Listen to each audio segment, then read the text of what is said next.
about the self-fulfilling prophecy and whether people believe they can achieve that. And the self-fulfilling prophecy is really where someone creates the reality of a situation that isn't even true. So we've all got stories that we tell ourselves.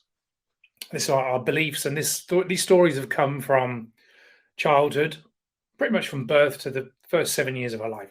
How we've been brought up by parents, schooling, friends, family, our whole environment. Okay, and look, horrible things go on for a lot of people, which can affect them. A lot of trauma can happen, so that could be why, one of the reasons.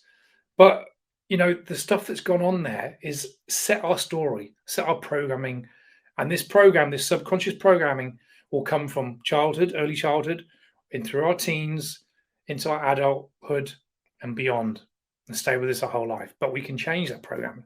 But a lot of the programming of someone that can't lose weight or is trying to lose weight is, I've tried everything before.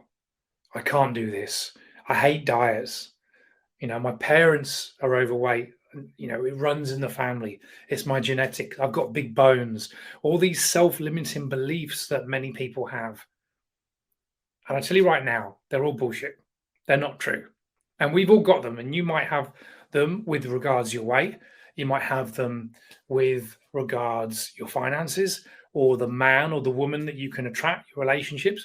We've all got the certain beliefs that I can't do that. Okay. Now, when you tell yourself that you can't, how often do you actually surprise yourself and think, oh, I can do that? Very rarely. It could happen. But when you tell yourself something that you can't do that, guess what happens? Your body, your subconscious, your mind, physically, emotionally, will go out his way to prove yourself, give yourself proof that you can't do that. So let's say someone goes on a diet and they're quite overweight and they've struggled with their weight all their life. They've always been that person, the fat person. Okay. They go on another diet, but already in the back of their head, they're saying to themselves, well, I know it's not going to work because, I've tried 10 other diets before and they've never worked. And, it's my genetics. I'm big boned. I've tried. So I've got all this voice, this story that we're telling ourselves going over and over again. Okay. The self-fulfilling prophecy comes from these self-limiting beliefs. So self-limiting beliefs, they try something. Let's say they try that diet again and it doesn't work, meaning they haven't got the right plan. They haven't got the right structure in place. They're not moving their body enough. They're not in a calorie deficit. So it fails. See, I told you, never works. I fail at this. I'm just no good at this. I'm so shit at this. I can't do this. I failed again. And their belief, the belief that they were already going to fail, has now given them proof. They almost proved themselves from a situation that wasn't even real. They'd gone into a situation. They laid themselves up to fail. They've already predicted their failure. So why even try? And that's what the self-limiting beliefs, self-esteem, self-image lead into that self-fulfilling prophecy. And that goes round and round and round, and it can take the person down and down and down and down. So we don't believe what we see what we believe. I'll say that again. We don't believe what we see what we believe. Okay, what you believe, you'll see. So if you believe you can never lose weight, you will go out of your way to make that reality.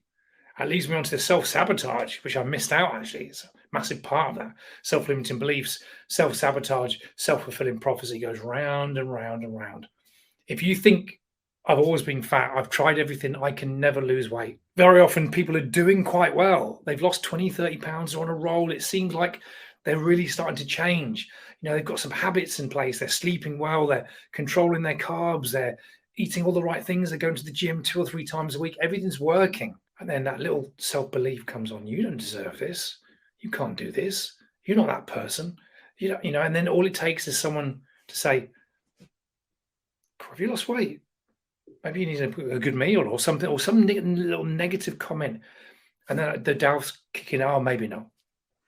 Maybe not, That's that self-sabotage. So you're even going to the place where you want to go. You're being successful. You're making money. You're losing weight. You're in a great relationship. And you do something just to fuck it up. And then you're like, why did I do that? Why? Why did everything was going so well? Why did I mess it up? Because you never believed that you could achieve the success in the first place. So you already self-sabotage. You self-sabotage yourself. You give yourself even more proof. See, I can't do it. I told you. What was the point of me even trying? We see it in relationships. I'm never going to get the guy. I'm never going to get that girl. All the best-looking guys are gone, or all the good-looking girls are already married. If you tell yourself that, when you're walking down the high street, if you believe that everyone that you would be attracted to or they'd be attracted to you is already taken, you're not even going to be open to the possibilities that could happen. The same with career, with making money, relationships, losing body fat. It's just one aspect of that.